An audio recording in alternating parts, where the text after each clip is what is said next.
Hello friends, स्वागत है आपके अपने यूट्यूब चैनल मैथ्स ऊपर में। मैं हूँ राकेश साहू और ये चैनल दोबारा बनाया है।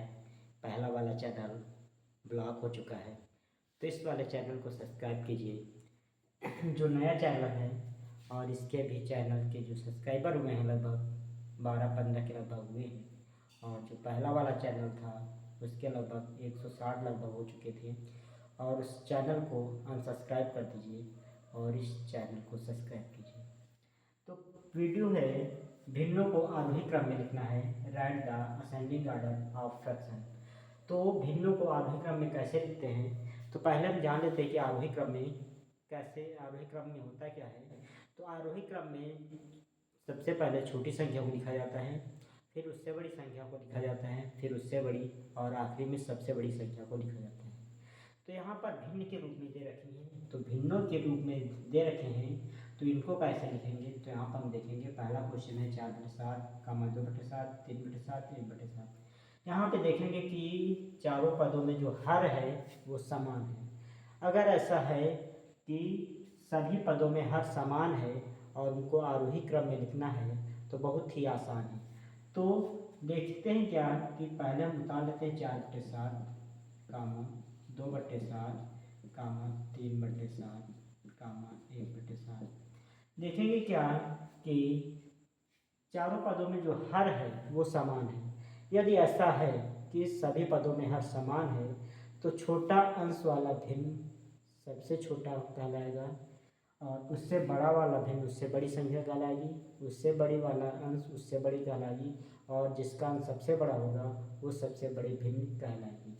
तो यहाँ पर हम देखेंगे कि सबसे छोटी संख्या कौन सी है। तो सबसे छोटा अंश हमारा 1 है, तो सबसे छोटी संख्या 1/7 हो जाएगी।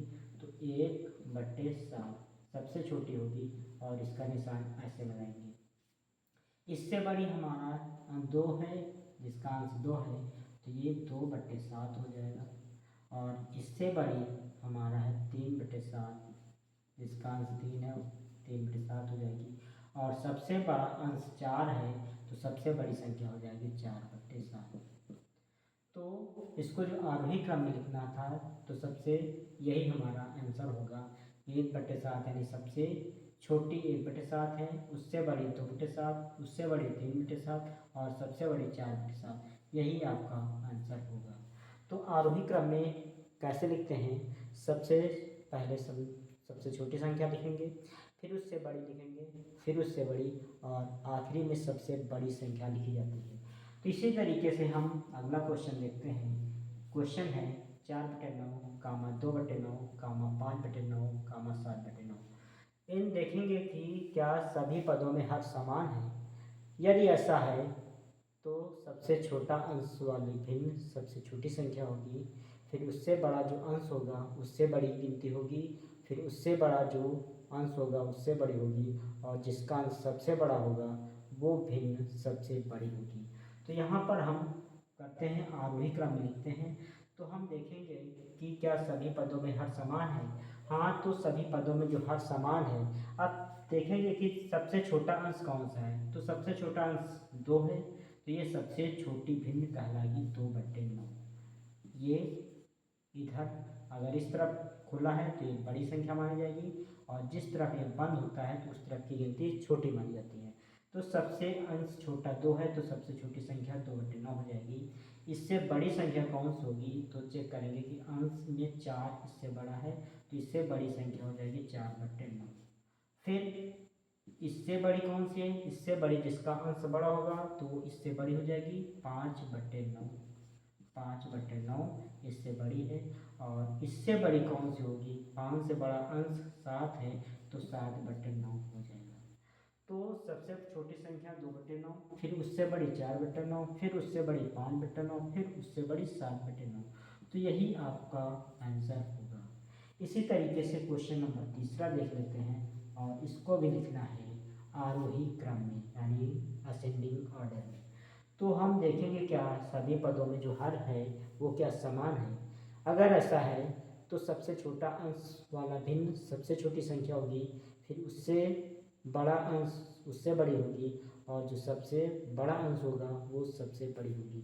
तो हम सबसे पहले छोटी संख्या लिखेंगे। तो चेक करेंगे क्या कि सबसे छोटा अंश कौन सा है। तो सबसे छोटा अंश 3 है, तो सबसे छोटी संख्या हो जाएगी 3/13। इससे बड़ी संख्या कौन सी है, तो 3 से बड़ा अंश है हमारा 5, तो इससे बड़ी हो जाएगी 5/13। फिर इससे बड़ी कौन सी है, 9 है, अंश जिसका 9 है, तो इससे बड़ी संख्या 9/13 हो जाएगी। फिर इससे बड़ी जो कि सबसे बड़ी है 12, और इससे बड़ी संख्या 12/13 हो जाएगी। यही आपका आंसर होगा। तो इस भिन्न में सबसे छोटी संख्या 3/13 है, उससे बड़ी 5/13, उससे बड़ी 9/13 और सबसे बड़ी 12/13 है। इसी तरीके से अगला क्वेश्चन देख लेते हैं। चौथा क्वेश्चन है, इसको भी असेंडिंग ऑर्डर यानी आरोही क्रम में बताना है। तो 2/25, 4/25, 3/25, 6/25। देखेंगे क्या सभी पदों में हर समान है। तो हाँ, सभी पदों में जो हर है वो समान है। तो इसको आरोही क्रम में कैसे लिखेंगे, तो सबसे छोटा अंश जो होगा वही सबसे छोटी संख्या होगी। तो चेक करेंगे कि सबसे छोटा अंश कौन सा है। तो सबसे छोटा अंश यहाँ पे 2 है, तो 2/25 सबसे छोटी संख्या होगी। इस तरह निशान लगा देंगे छोटी का। और इससे बड़ा जो अंश है 3/25, तो इससे बड़ी संख्या जो होगी 3/25 होगी। फिर इससे बड़ा अंश कौन है, 4, तो इससे बड़ी संख्या 4/25 हो जाएगी। और सबसे बड़ा अंश कौन सा है, 6, तो सबसे बड़ी संख्या हो जाएगी 6/25। तो इस तरीके से यही आपका आंसर हो जाएगा। सबसे छोटी संख्या 2/25, उससे बड़ी 3/25, उससे बड़ी 4/25 और सबसे बड़ी 6/25। यही आपका आंसर होगा। तो आरोही क्रम में सबसे पहले हम छोटी संख्या को लिखते हैं, फिर उससे बड़ी संख्या को लिखते हैं, फिर उससे बड़ी संख्या को लिखते हैं और आखिरी में हम सबसे बड़ी संख्या को लिखते हैं। तो इस तरीके से जो भिन्न के रूप में आरोही क्रम में लिखे जाते हैं, तो इस तरीके से लिखे जाएंगे। तो इस वीडियो में सब में सभी पदों में जो हर था वो समान था, तो इस तरीके से किए जाएंगे। तो अगला जो वीडियो होगा जिनके हर समान है तो इस तरीके से किए जाएंगे, और जिनके हर समान नहीं होंगे तो वो किस तरीके से किए जाएंगे वो देखिएगा अगली वीडियो में लेके आएंगे कि जिनके हर समान नहीं हैं उनको कैसे हम लिखते हैं असेंडिंग ऑर्डर में। तो आज ये वीडियो यहीं तक रखते हैं, फिर मिलते हैं नेक्स्ट वीडियो में। वीडियो पसंद आए तो लाइक कीजिए और इस नए चैनल को सब्सक्राइब कीजिए। धन्यवाद।